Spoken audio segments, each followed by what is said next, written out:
The Asian American movement is rooted in a Pan-Asian identity, stems from a community that wants to fight against racism, consolidated in a culture that does not want to assimilate into white society.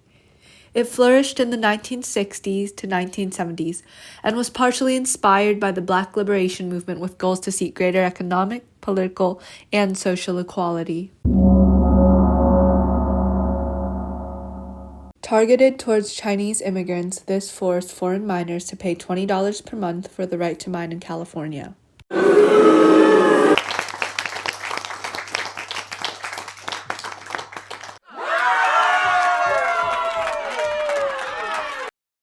A mostly white mob attacked Indian immigrants by beating them up, stealing their possessions, and lighting up their bunkhouses. Many Japanese Americans were forcefully relocated and separated from their families. The government was responsible for many of the acts against Asian Americans.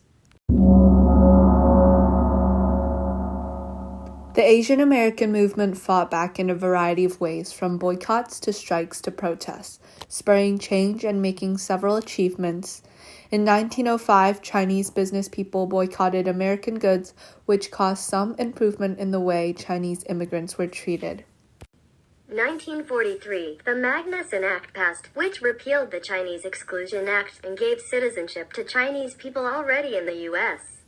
In 1975, the Vietnam War mobilized the movement as anti-Asian sentiment was strong during the war. The movement utilized protests, marches, flyers, signs, and more to voice support for the Vietnamese. In 1982, Vincent Chin was killed for looking Japanese during a U.S. economic recession caused by a global oil crisis that the U.S. had blamed on Japan. When Chin's killers, who were white, received probation, Asian Americans across the country came together in a national civil rights movement. This movement helped cause the passing of the Hate Crimes Prevention Act, which expanded the idea that all people should be protected from hate violence. The Third World Liberation Front strikes of 1968 and 69 was also a defining moment for the Asian American movement. Asian American, Black, Chicano, and Native students clashed with administrators and even police to create an ethnic studies department and increase the number of students and faculty of color at UC Berkeley. This was important to the movement because it showed that Asian Americans wanted to strike down the harmful model minority myth and fight for injustices that plagued all races.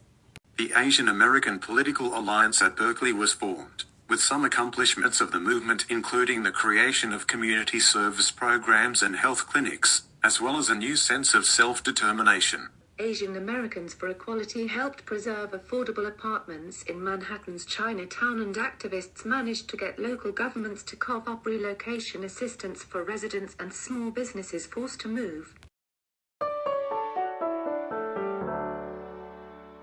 One event that sticks out very distinctly in my mind is during the COVID-19 pandemic. There was a really big increase in hate against Asian Americans. There was a lot of blame cast against them for starting COVID, even though obviously that's a pretty xenophobic thing to say, and the Asian American community in the United States isn't responsible for that. I think that stands out to me more than anything else because of the violence that went with that. San Francisco, New York, you saw a lot of elderly Asian people being attacked really for no reason.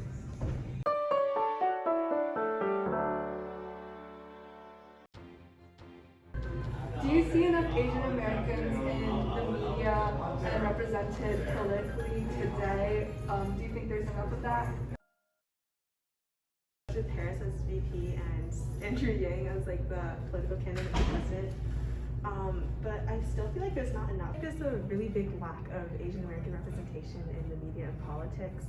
And I really want to see more people like me on the big screen because I only know a few, like Jackie Chan and like Faulkner, and I feel like there really should be more, especially with the Asian American population in America.